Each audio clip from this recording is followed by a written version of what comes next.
Before we take part in the Lord's table, let us read from the Word of God. ప్రభు బలిలో పాల్గొనక ముందు దేవుని వాక్యంలో నుంచి కొన్ని మాటలు చదువుకుందాం. 1 Corinthians chapter 3 మొదటి కొరింథీయులకు రాసిన పత్రిక 3వ అధ్యాయము and verse 9. 9వ వచనం.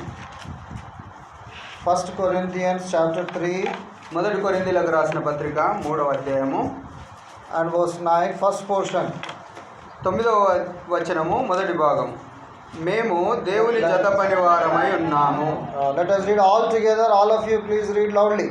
అందరం చదువుదాం. అందరూ కూడా బిగ్గరగా చదవండి. మేము దేవుని జత పనివారమై ఉన్నాము. Also we read from 2 Corinthians అదే రీతిగా 2వ కొరింథీయులకు రాసిన పత్రిక chapter 6. 6వ అధ్యాయము 2 Corinthians chapter 6 2వ కొరింథీ 6వ అధ్యాయము and verse 1. మొదటి వచనము. అందరం కలిసి చదువుదాం. కాగా మేము ఆయన తోడి పరివారమై మీరు పొందిన దేవుని కృపను వ్యర్థము చేసుకొనవద్దని మిమ్మల్ని వేడుకొంచున్నాము. Also John's Gospel అదే రీతిగా యోహాను సువార్త chapter 21. 21వ అధ్యాయం. Last chapter of John's Gospel. ఆ యోహాను సువార్తలో చివరి అధ్యాయము 15th verse. 15వ వచనం. All of us together. అందరం కలిసి చదువుదాం. యోహాను 21:15వ వచనం అందరం చదువుదాం. వారు భోజనం చేసిన తర్వాత మేము సీమోను పేతురును చూసి, యోహాను కుమారుడు అయిన సీమోను, వీరికంటే నీవు నన్ను ఎక్కువగా ప్రేమించున్నావా అని అడగగా అతడు, అవును ప్రభువా, నేను నిన్ను ప్రేమించున్నానని నీవు ఎరుగుదు అని ఆయనతో చెప్పాను. యేసు నా గొర్రెపిల్లలను మేపమని అతనితో చెప్పాను. The last portion, the last part. చివరి భాగము All together. అందరం కలిసి చదువుదాం. యేసు నా గొర్రె పిల్లలను మేపమని అతనితో చెప్పాను. Also 16th verse. అదే రీతిగా 16వ The last portion all together. చివరి భాగము అందరం చదువుదాం. ఆయన నా గొర్రెలను కాయమని చెప్పాను. 18th verse, first portion. 18వ వచనము మొదటి భాగం. యేసు నా గొర్రెలను మేపుము. So let us look to the Lord for His help before we meditate this verse. వాక్య ధ్యానం నిమిత్తము ప్రభు వైపు సాయం కొరకు చూద్దాం. Our loving Heavenly Father, ప్రేమగల పరలోకపు తండ్రి, gracious God, కృపగల దేవా, once again we thank you and praise you for this afternoon time. మధ్యాహ్న కాల సమయం మరోసారి కృతజ్ఞతాస్తుతులు చెల్లిస్తున్నాం. Lord, we thank you and worship you for the help which you have rendered at the time of worship. ఆరాధన సమయంలో మాకు ఇచ్చిన కృపకై నీకు స్తోత్రములు చెల్లిస్తున్నాం. Thank you, Lord, for the word released. తండ్రి, నీ వాక్యం విడుదల చేసిన దాన్ని బట్టి స్తోత్రం. Lord, we could able to worship you. నిన్ను ఆత్మతో సత్యంతో ఆరాధించగలిగినామని నమ్ముతున్నాం. Lord, we desire that we want to come down from our thrones and we want to keep our crowns before your throne. మీరు మా సింహాసనాలు మా కిరీటాలు వదిలేసి రావాలని ఆశపడుతూ వచ్చినారు. Lord, we thank you for your word. నీ వాక్యాన్ని బట్టి స్తోత్రములు. Lord, as we are approaching the Lord's table now, ఇప్పుడు నీ యొక్క శరీరాన్ని సూచన బల సమీపిస్తున్నాము. once again, Lord, we look to you. మరోసారి నీ వైపు చూస్తున్నాము. Unless you speak to you, we receive nothing. నువ్వు మాట్లాడకపోతే ఏం పొందుకోలేము. That's why, Lord, we plead you that you speak to us. నీవు మమ్మల్ని పోషించి నడిపించమని ప్రార్థిస్తున్నాము. Remember everyone who are sitting over here. ఇక్కడ కూర్చున్న ప్రతి ఒక్కరిని కూడా జ్ఞాపకం చేసుకో. Help, Lord, that we may receive something from you. ఏదైనా నీ నుంచి పొందగలుగుటకు సహాయపడండి. Help, Lord, that we may have a satisfaction that I have heard the voice of God today. మేము ప్రతి ఒక్కరం కూడా ప్రభు యొక్క స్వరం విన్నామని తృప్తి చెందినట్లు సహాయపడండి. Bless us, Lord. మమ్మల్ని దీవించండి. In the name of Lord Jesus Christ we ask. యేసుక్రీస్తు ప్రభు నామమున అడుగుతున్నాం తండ్రి. Amen. 1 Corinthians chapter 3 మొదటి కొరింథీయులకు రాసిన పత్రిక 3వ అధ్యాయము and verse 9. 9వ వచనం. 1 Corinthians chapter 3 మొదటి కొరింథీ 3వ అధ్యాయము and verse 9. 9వ వచనం. The first part. మొదటి భాగం. Our God has made us as a co-workers of God. దేవుడు మనల్ని తన జత పనివారుగా చేసినాడు. God has saved us from this world. దేవుడు మనల్ని లోకం నుంచి రక్షించినాడు. Cleansed us with His precious blood. ఆయన రక్తం ద్వారా మనల్ని కడిగి కొన్నాడు. He made us as His children. ఆయన మనల్ని తన పిల్లలుగా చేసుకున్నాడు. And He has kept us in this world itself. ఆయన మనల్ని ఇంకా ఈ లోకంలో పెట్టినాడు. He has not taken us away from this world. ఈ లోకం నుంచి మనల్ని తీసుకొని వెళ్ళలేదు. Now what is the work that we have to do in this world? ఈ లోకంలో మనం ఇంకేం పని చేయవలసింది So ఉంది? in this world he has kept us as his co-workers. ఆయన ఈ లోకంలో తన జత పని వారిగా మనల్ని పెట్టినాడు. We are made as the ambassadors for the Lord. మనం క్రీస్తుకు రాయబారులుగా ఉండాలని Who are పెట్టినాడు. these ambassadors? ఎవరు దేవునికి రాయబారులు? Ambassadors are representatives who live in different countries. వేరే వేరే దేశాలకు చెందిన వారికి ప్రతినిధులుగా ఉంటారు. So an ambassador of India will stay in different countries. ఈ దేశపు రాయబారి వేరే దేశంలో ఉంటాడు. They will represent this country there. ఈ దేశానికి సంబంధించిన అన్ని అక్కడ ఆయన చూపిస్తాడు. So for heaven, for God, we are the ambassadors, we are the representatives in this world. దేవుడు పరలోకంలో ఉన్నాడు, ఆయన రాయబారులుగా మనం ఈ లోకంలో ఉన్నామంటే ఆయన చూపించాలి. We are given a very great job in this world. దేవుడు మనకెంతో పెద్ద ఉద్యోగం ఇచ్చినాడు. So people will take credit in their company where they are working. ప్రజలు ఏం చేస్తారంటే ఎక్కడైతే కంపెనీలో ఉద్యోగం చేస్తారో అక్కడ గొప్పగా ఉంటారు. In MBA we will teach some case studies. MBA అనే చదువుతూ వచ్చినాడు. MBA కాలేజీలో కేస్ స్టడీలు చెప్తాం. MBA కాలేజీలో కేస్ స్టడీస్ చెప్తారు. So there is one case study about a Honda company. ఒక కేస్ స్టడీ ఏంటంటే హోండా కంపెనీది. Most of you know about Honda company, you know. చాలా మందికి హోండా కంపెనీ అంటే తెలుసు. Honda Activa vehicle is there. Honda Activa అనే వాహనాలు ఉన్నాయి, స్కూటర్లు. Honda this generators are there. Honda జనరేటర్లు ఉన్నాయి, current. You tell what are the different products of Honda. హోండాకి సంబంధించినవి చాలా ఉన్నాయి. Honda car is there. Honda car ఉంది. So many Honda products are there. ఇక్కడ చూస్తే ఎన్నో హోండాకి సంబంధించినవి ఉత్పత్తులు ఉన్నాయి. It is a Japan company. అది జపాన్ దేశం సంబంధించి. You know, in the Japan the thinking or the culture of the people is different when compared to the Western world. ఈ జపాన్ వారు అంత వెస్టర్న్ కంట్రీ అంటే ఉత్తర దేశానికి సంబంధించిన వారుగా ఉన్నారు. పాశ్చాత్య దేశాలు వేరేగా ఉంటారు, ఇక్కడ వీళ్ళు తూర్పు దిక్కున వేరేగా ఉంటారు. పాశ్చాత్య దేశాలు వేరేగా, తూర్పు దిక్కున వేరేగా ఉంటుంది. Western country in Europe and America, Europe America దేశంలో చూస్తే so they want to do temporary jobs. వారందరూ కూడా ఏదో తాత్కాలికమైన ఉద్యోగాలు చేస్తారు. So they want to earn more money. వాళ్ళు ఎక్కువ సంపాదించాలని ఆశపడతారు. But coming to country like Japan, మనం ఇక్కడ చూస్తే ప్రస్తుతము జపాన్ లాంటి దేశం చూస్తే జపాన్ లో so they want a permanent job, they want job security. వారు స్థిరమైన జాబ్ తీసుకొని దానికి సంబంధించిన భద్రత కలిగి ఉంటారు. You know this Honda company what they did there? Honda company అక్కడ ఏం చేస్తున్నది? So they created a word called Honda family. దాన్ని ఏమంటారు అంటే హోండా కుటుంబము అని మాట్లాడుతున్నారు. So they are telling everyone who joined the company as you joined the family of Honda. Honda కంపెనీలో ఎవరైతే ఉద్యోగం చేయడానికి వస్తున్నారో హోండా కుటుంబముకు చెందిన వారు అంటున్నారు. So they will give some gifts or something in New Year and some other occasions where the logo of Honda, name of the Honda will be written. అయితే అక్కడ చూసినట్టయితే కొత్త సంవత్సరం కానీ ఇంకేదన్నా సందర్భంలో శుభ సందర్భాల్లో వారికి బహుమతులు ఇస్తే హోండా అనే పేరుతో ఉంటుంది. So it is told that people will take pride saying that I belong to Honda company, Honda family. అది తీసుకున్నప్పుడు ఎంతో గర్వంగా నేను హోండాకు చెందినవాడు, హోండా కంపెనీకి చెందినవాడిని అని తీసుకుంటున్నారు. So by creating this kind of culture, ఇలాంటి పద్ధతి వారు చూపిస్తున్నారు. So by this they understood that the productivity of the company started increasing. దీన్ని బట్టి మనం ఏం చూస్తున్నాం అంటే ఆ కంపెనీ భద్రపరచబడుతుందని చూడాలి. ఉత్పత్తి పెరుగుతుందని చూడాలి. So they are taking belonging. I am Honda company person, I belong to Honda family. మనం వాళ్ళు ఏమనుకుంటారు అంటే మేము హోండా కుటుంబానికి, హోండా కంపెనీకి చెందిన వారు అనుకుంటున్నాం. Wherever they go they keep on telling I belong to Honda, I belong to Honda. వారు ఎక్కడ పోయినా ఏం చెప్తారంటే నేను హోండాకు చెందిన వారిని, హోండా కంపెనీకి చెందిన వారిని అని చెప్తున్నారు. So this example is followed even many companies also. ఇలాంటి పద్ధతిని చాలా కంపెనీలు కూడా అనుకరిస్తున్నారు. So even in our country also, ఇది మన దేశంలో కూడా చూస్తే many IT companies are there. ఎన్నో ఐటీ కంపెనీలు ఉన్నాయి. Problem with these IT companies is, ఏమే సమస్య ఏంది ఐటీ కంపెనీలతో అంటే, when a person joins there, అందులో ఎవరైనా జాయిన్ అయితే this person he learns some skills.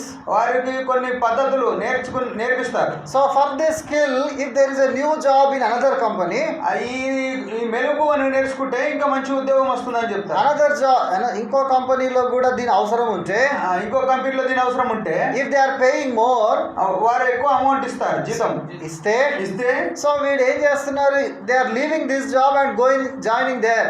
ఈ ఉద్యోగం వదిలేసి ఆ ఉద్యోగం జాయిన్ అవుతారు. So IT companies, people are jumping from one company to other company. ఈ ఐటీ కంపెనీలు ఏమైతుందంటే ఒక దాంట్లో నుంచి ఒక దాంట్లోకి బదిలీ అవుతూ ఉన్నారు. So now what they thought is, వారు ఏమి ఇప్పుడు ఆలోచన చేసినారు, let us give this formula saying that you belong to so and so family to these companies also. వారు ఒక సమస్యను ఒక ఫార్ములాని ఇచ్చి ఏమంటారంటే నువ్వు దీనికి సంబంధించిన వాడు, ఈ కుటుంబానికి కంపెనీ చెందిన So Infosys started saying like this. ఆ ఇన్ఫోసిస్ అనే కంపెనీ ఇది ముందు స్టార్ట్ It is created. ముందు స్టార్ట్ చేయలేదు, అలాగే చెప్తుంది. జపాన్ వాళ్ళు చేసినట్లు వీళ్ళు కూడా చేస్తున్నారు. జపాన్ వాళ్ళు చేసినట్టు ఇన్ఫోసిస్ వాళ్ళు చేస్తున్నారు. So they started telling, oh Infosys family.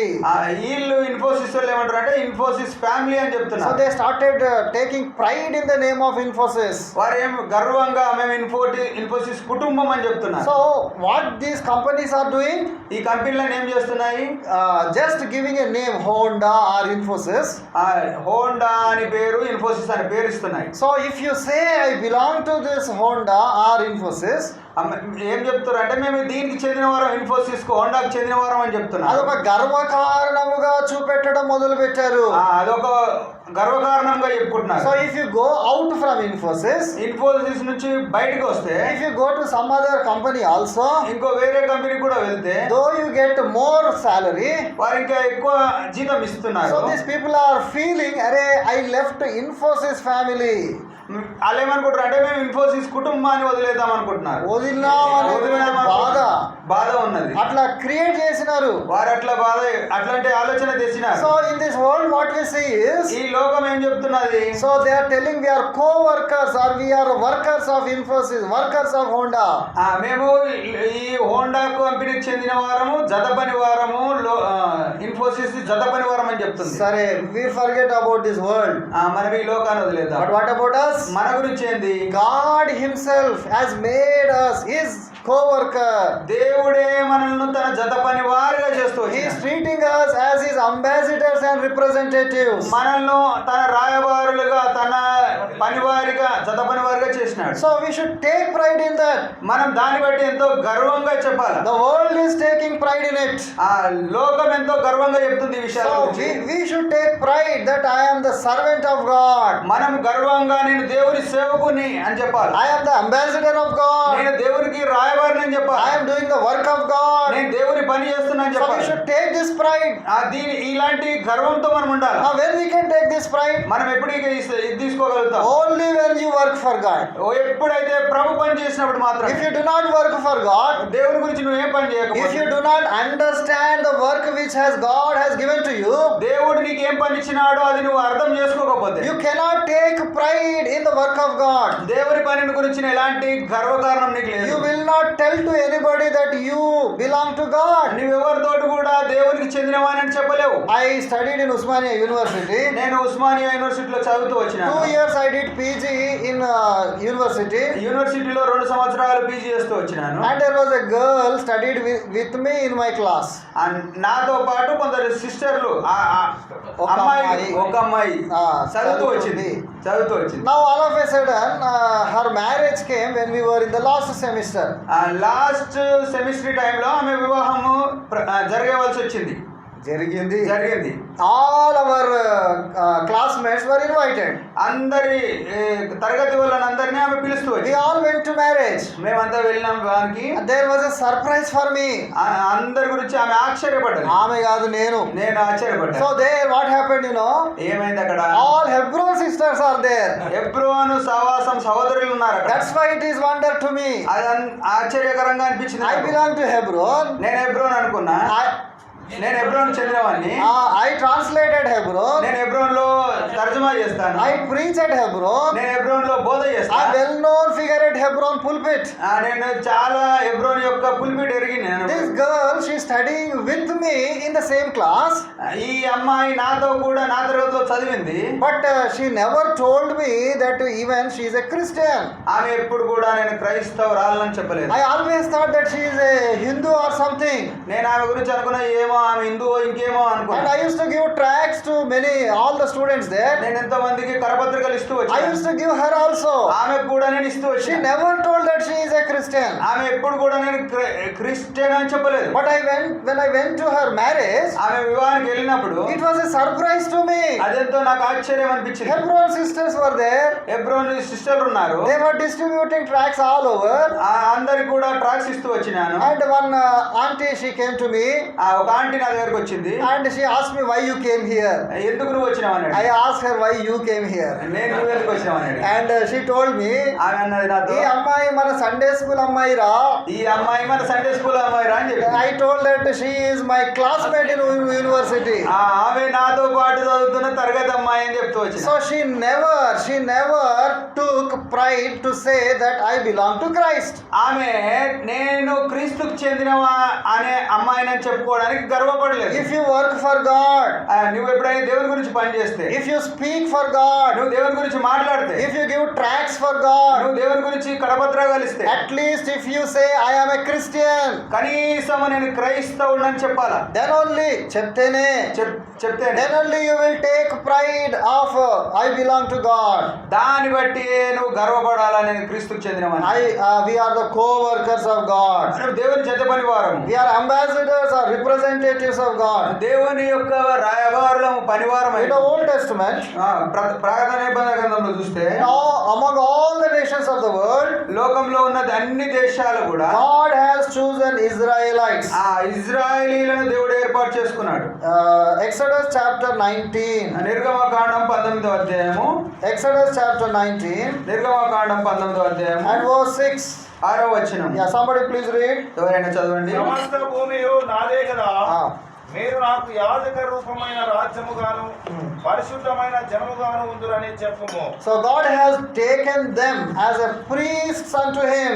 దేవుడు వారిని దేవునికి యాజకులుగా తీసుకున్నాడు, ఏర్పాటు చేశాడు. Entire nation is God considered them as the priests unto them. సమస్త దేశముల నుంచి దేవునికి యాజకులుగా See, చేసుకున్నాడు. this is what we see in 19th chapter.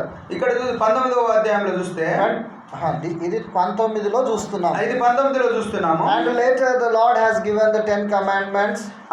10 ఆజ్ఞలు ఇచ్చిన తర్వాత, Law is given. ధర్మశాస్త్రం ఇవ్వబడిన తర్వాత, And God directly spoke from Mount Sinai.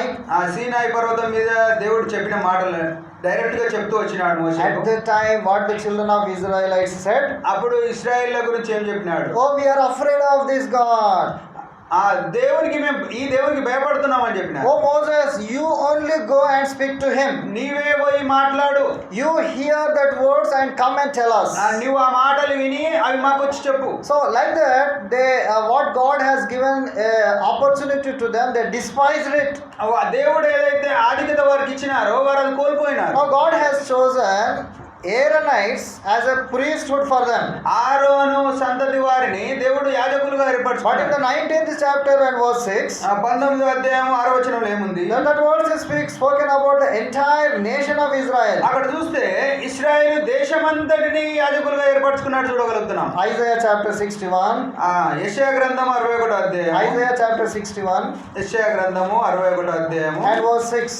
6వ వచనం. Somebody please read. ఎవరైనా చదువు. యెహోవాకు యాజకులనబడుదురు. Ah. వారు మా దేవుని పరిచారకులని మనుషులు మిమ్మును గూర్చి చెప్పుదురు. Enough. So this is also spoken about the entire nation of Israelites. ఈ మాట కూడా ఏముందంటే ఇశ్రాయేలు దేశమంతటి గురించి ఈ మాట రాయబడ్డది. Oh, you will be called as the priests of the Lord. దేవుని యాజకులు అని పిలువబడతామన్నారు. And you will be the workers of our God. నువ్వు దేవుని పనివారం అని చెప్తున్నాడు. So God has chosen entire nation as the priests unto him. సమస్త దేశమును కూడా దేవునికి యాజకులుగా ఏర్పాటు What చేశాడు. about the New Testament period? కొత్త నిబంధన గ్రంథం కాలంలో ఏం జరిగింది? Revelation chapter 1 ప్రకటన గ్రంథం 1వ అధ్యాయము and verse 6. 6వ వచనం. Somebody read. ఎవరైనా చదవండి. Revelation chapter 1 and verse 6. ప్రకటన 1:6. మనలను ప్రేమించుచు Ah. తన రక్తం వలన మన పాపం నుండి మనం విమోచించిన వానికి మహిమయు ప్రభావమును యుగయుగములు కలుగును గాక. ఆమేన్. ఆయన మనను తన తండ్రి యొక్క దేవుని ఒక రాజ్యముగాను యాజకునిగాను చేశాడు. దేవునికి ఒక రాజ్యముగాను యాజకులను గాను చేశాను. దేవునికి ఒక రాజ్యముగాను యాజకులను గాను చేశాను. The same thing is told in 1 Peter. మొదటి పేతురులో కూడా ఇదే వచనం, ఇదే మాటలు ఉన్నాయి. Chapter 2 2వ అధ్యాయము. 1 Peter chapter 2 మొదటి పేతురు 2వ అధ్యాయము and verse 5. 5వ వచనం. యేసుక్రీస్తు ద్వారా దేవునికి అనుకూలములకు ఆత్మ సంబంధమైన బలులను అర్పించటకు పరిశుద్ధ యాజకులుగా ఉండునట్లు మీరు సజీవమైన రాళ్ల వలె నుండి ఆత్మ సంబంధమైన మందిరంగా కట్టబడుతున్నారు. So holy priests unto God. దేవునికి పరిశుద్ధమైన యాజకులుగా ఉండుటకు. 9th verse we all know. 9వ వచనం మనం అందరం తెలుసు. And there also we are called as the kings and priests unto God. దేవునికి రాజులైన యాజక సమూహం అని చెప్పినాడు. So in the New Testament period, కొత్త నిబంధన కాలంలో చూస్తే all those who are born again, అందరు కూడా తిరిగి జన్మించిన వారు, God says that you all are priests unto me. మీరందరూ కూడా నాకు యాజకులు అని చెప్పినాడు. Now what is God is doing? దేవుడు ఏం చేస్తున్నాడు? Ephesians chapter 4 ఎఫెసీయులకు రాసిన పత్రిక 4వ అధ్యాయం and verse 7.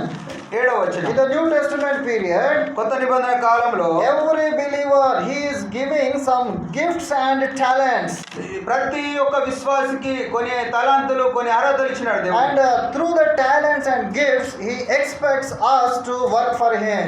దేవుడు ఏమనుకుంటున్నాడంటే వాటిని ఆధారం చేసుకొని మనం ఏదైనా దేవునికి పని చేయాలని కోరినాడు. Ephesians 4:7. Somebody read. ఎవరండి? దేవునిలో ప్రతి వారికి క్రీస్తు అనుగ్రహించు వరము యొక్క పరిమాణము చొప్పున కృప ఇయ్యబడెను. Here kindly note the word prativanikini, everyone. ఇక్కడ చూసినట్టయితే అందరు గుర్తుపెట్టుకోండి, ప్రతి వానికి అని రాయబడ్డది. So this privilege of serving God is given to everyone. ఈ దేవుని సేవించే ఆధిక్యత ప్రతి ఒక్క విశ్వాసికి ఇచ్చినాడు. If you want to become the bride of Christ, దేవుని యొక్క వధువు.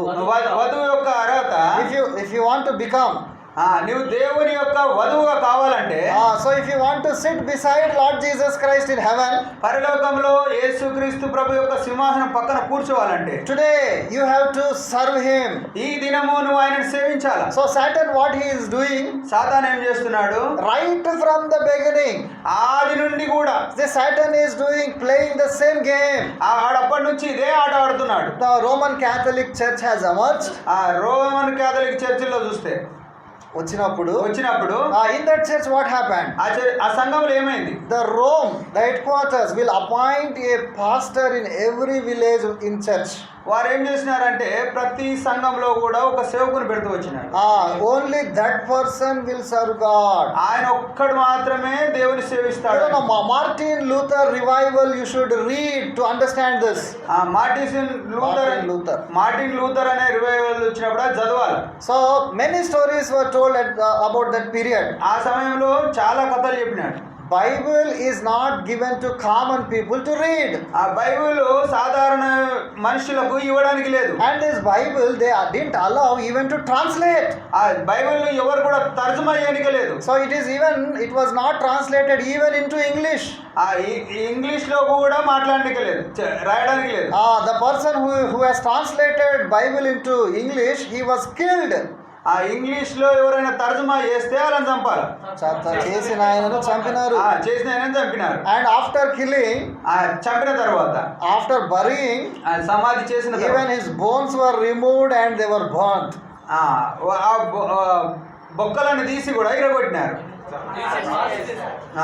వాళ్ళకి ఎంత కోపం ఉందో చూడండి. వారికి ఎంత కోపం ఉన్నది. So why it is done like that?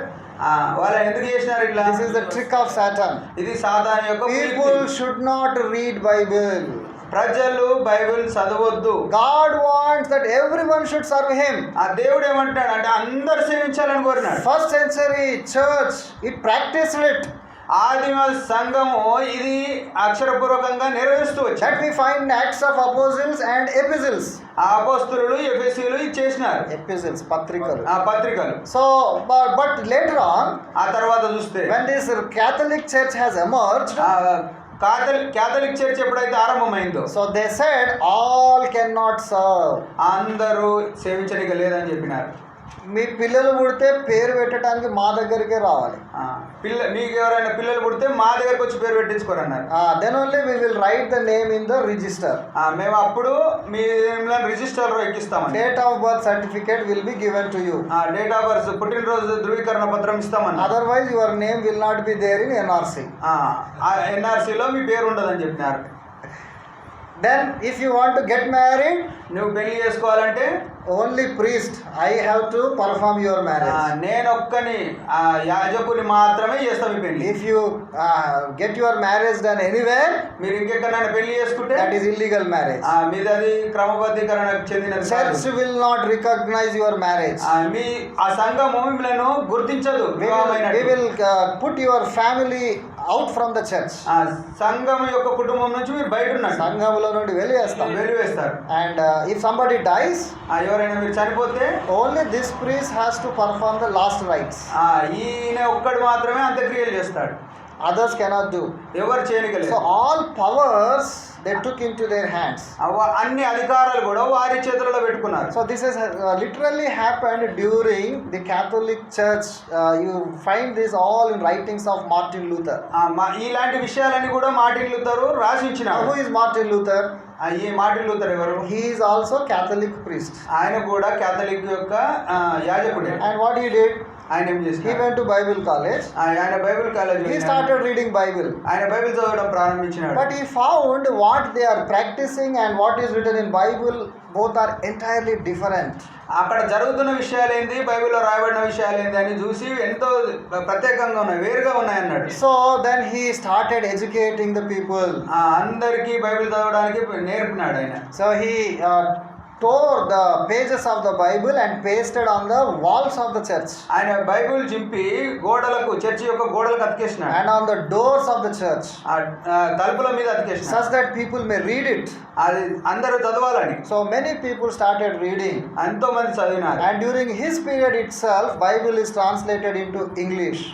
ఆయన యొక్క సమయంలోనే బైబిల్ తర్జుమా ఇంగ్లీష్ లో చేయబడింది. And the copies of this printing machine also was invented during the same period. అదే సమయంలో ఈ ప్రింటింగ్ మిషన్ కూడా ప్రారంభమైంది. So Bible copies were available to all. అందరికి కూడా బైబిల్ యొక్క ప్రతిలు అందుబాటులో And a ఉన్నాయి. great revival has come. అదెంతో ఉజ్జీవం Now తీసుకొచ్చింది. what people remember about Martin Luther? Martin Luther గురించి పబ్లిక్ ఏమనుకుంటున్నారు? People normally tell about Papa Kshamapana Patralu. ప్రజలు ఏమనుకున్నారు అంటే ఇది పాపక్షమాపణ పత్రాలు అనుకున్నారు. దాని గురించే ఇప్పుడు జ్ఞాపకం చేసుకుంటారు. దాని గురించి ఇప్పుడు జ్ఞాపకం చేసుకుంటారు. But this Martin Luther wrote about many things. Martin Luther ఎన్నో విషయాలు రాసినాడు. One among that is అందులో ఇది ఒకటి, common priesthood of the church. సాధారణ వ్యక్తి కూడా చర్చిలో యాజకుడుగా ఉండొచ్చు. Everyone who is born again, he is a priest. ప్రతి ఒక్కరు తిరిగి జన్మం అనుభవం గల వారు ప్రతి ఒక్కరు కూడా యాజకులే. All should work for God. అందరూ కూడా దేవుని పని చేయాలి. Everyone should preach gospel. ప్రతి ఒక్కరు కూడా దేవుని సువార్త ప్రకటించాలి. Now what Satan has done there? సాతాను ఏం చేస్తూ వచ్చినాడు? అందరిని చేయనీయకుండా, అందరు చేయనీయకుండా ఊరికి ఒక్కడే చేయాలి. ఊరికి ఒకటే చేయాలన్నాడు. ఆ పాస్టర్ ఒక్కడే చేయాలి. ఆ సేవకుడు, ఆ పాస్టర్ ఒకటే చేయాలి. So after Martin Luther revival, Martin Luther ఒక ఉద్యోగం తర్వాత Lutheran churches came, లూథరన్ చర్చిలు వచ్చినాయి, Baptist churches came, బాప్టిస్ట్ చర్చిలు వచ్చినాయి, and so many denominations came. ఎన్నో డినామినేషన్లు వచ్చినాయి. I do not know what kind of denominations are here in this area. ఇక్కడ వేరే డినామినేషన్లు ఏమున్నాయి అన్న, Methodist denomination, Methodist denomination, Mennonite Brethren denominations, Mennonite brethren many denomination, denominations came. చాలా ఉన్నాయి ఇలాంటివి. And later, again we find at the time of Brother Bhakt Singh. మనం భగత్ సింగ్ గారి యొక్క కాలంలో చూస్తే Again, Brother Bhakt Singh also, he took Bible. ఆయన కూడా మన బైబిల్ పట్టుకొని He వచ్చినాడు. started reading. ఆయన బైబిల్ చదవడం Today, what we say, it is not the preachings of Brother Bhakt Singh. ఈ ఎలా చెప్పేది ఏదో భగత్ సింగ్ గారు చెప్పినందుకు చెప్పట్లేదు. మనం చెప్పేవి భగత్ సింగ్ గారు చెప్పేవి అని కాదు. అవి కావు. What he told is from the Bible. ఆయన ఏం చేసినాడు అది బైబిల్ చెప్పింది. He said, "Arey, these denominations are not following Bible."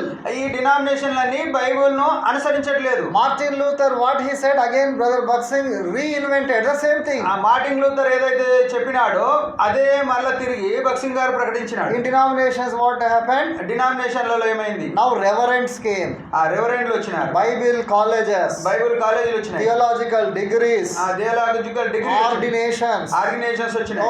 Only అభిషిక్తులే చెప్పాలా, అభిషక్తులే చెప్పాలని, వాళ్ళే పెళ్లి చేయాలి, వాళ్ళే పెళ్లి చేయాలని, వాళ్ళే పుట్టినోడికి పేర్లు పెట్టాలి, వాళ్ళే పుట్టిన బాబుకు అని పాపకు వాళ్ళే చచ్చిన వాళ్ళకు సమాధి వాళ్ళే చేయాలి. చచ్చిన వాళ్ళకి Again the same concepts came. అదే రీతి యొక్క పద్ధతి మరల వచ్చింది. Again Brother Bhakt Singh, what he said? Bhagat Singh గారు అదే సమయంలో ఏమన్నారు? No, this is not what the Bible preaches. Bible యొక్క బోధకులు చెప్పేది ఇది కాదు అని చెప్పినాడు. బైబిల్ ఇది చెప్పేది ఇది కాదు. బైబిల్ చెప్పేది ఇది కాదు. So then he told pure word to the people. దేవుని యొక్క వాక్యం ఉన్నట్టుగా చెప్తూ వచ్చినాడు. Now to convince people, what he did?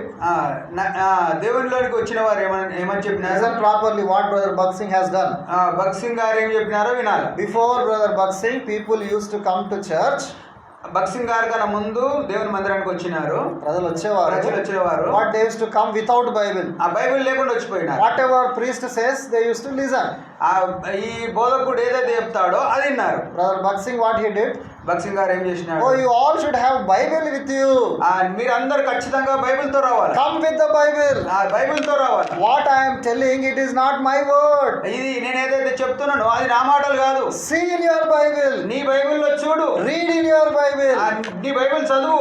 He made people to read from the Bible. సిస్టర్లు కూడా బైబిల్ చదవాలి. సిస్టర్లా నేను చెప్పలే. All of you read from your Bible. అందరూ కూడా బైబిల్ చదవాలి. Before that practice is, no one comes with the Bible. అంతకుముందు చూస్తే Bible లేకుండా వచ్చినారు. But Brother Bhakt Singh taught people to come with the Bible. అందరూ బైబిల్ తీసుకొని రావాలని భగత్ సింగ్ గారు So చెప్పినాడు. what he taught again? ఆయన మళ్ళీ ఏం చెప్పినాడు? Common priesthood. అందరూ దేవుని యాజకులే. Everyone should work for God. అందరూ దేవుని పని చేయాలి. Everyone should preach the gospel. అందరూ దేవుని పని చేయాలి. What I believe is, నేనేమనుకుంటున్నా, the revival for Brother Bhakt Singh's ministry is, Bhagat Singh గారి యొక్క రివైవల్ ఉద్యోగం తర్వాత ఉద్యోగానికి కారణము this is common priesthood. అందరూ దేవుని సేవించాలని. Everyone were given opportunity to work for God. అందరికీ దేవుని పని చేసే ఆధిక్యత ఇచ్చినాడు. Everyone are given to opportunity to come and preach. ప్రతి ఒక్కరు కూడా వచ్చి దేవుని వాక్యం చెప్పొచ్చు. In the denominations, డినామినేషన్ లో చూస్తే only if you have Bible college degree you are allowed to preach.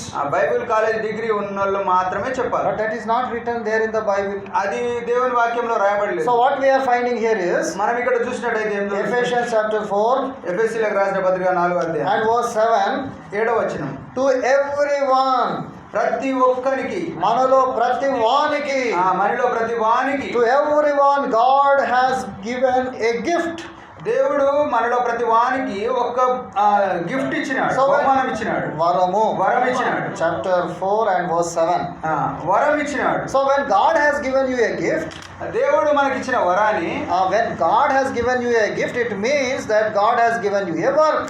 దేవుడు నీకు ఎప్పుడైతే వరం ఇచ్చినాడో అంటే నువ్వు దేవుని పని చేయాలన్నాడు. 1 Corinthians 1 కొరింథీ chapter 12 12వ అధ్యాయం 7 onward. Somebody read. 7వ వచనం నుంచి చదవండి. అయినను అందరి ప్రయోజనం కొరకు ప్రతి వానికి ఆత్మ ప్రత్యక్షత అనుగ్రహింపబడుచున్నది. ఎలాగనగా ఒకనికి ఆత్మ మూలంగా బుద్ధి వాక్యమును, మరి ఒకనికి ఆత్మను అనుసరించిన జ్ఞాన వాక్యమును, మరి ఒకనికి ఆత్మ వలననే విశ్వాసమును, మరి ఒకనికి ఆ ఒక్క ఆత్మ వలననే స్వస్థపరచు వరములను, మరి ఒకనికి అద్భుత కార్యములను చేయు శక్తియు, మరి ఒకనికి ప్రవచన వరమును, మరి ఒకనికి ఆత్మల వివేచనయు, మరి ఒకనికి నానావిధ భాష భాషలను మరి ఒకరికి భాషల అర్థము చెప్పు శక్తియు అనుగ్రహింపబడి ఉన్నవి. So here we find to everyone some kind of work and some gifts are given. ఆ ప్రతి ఒక్కరికి కూడా ఏదో ఒక వరము ఏదో ఒక పని ఇచ్చినాడు దేవుడు. So Brother Bhagat Singh, he told in most of his books, most of his preachings, ఆయన బోధల్లో ఆయన బుక్కుల్లో చూస్తే భక్సింగ్ గారు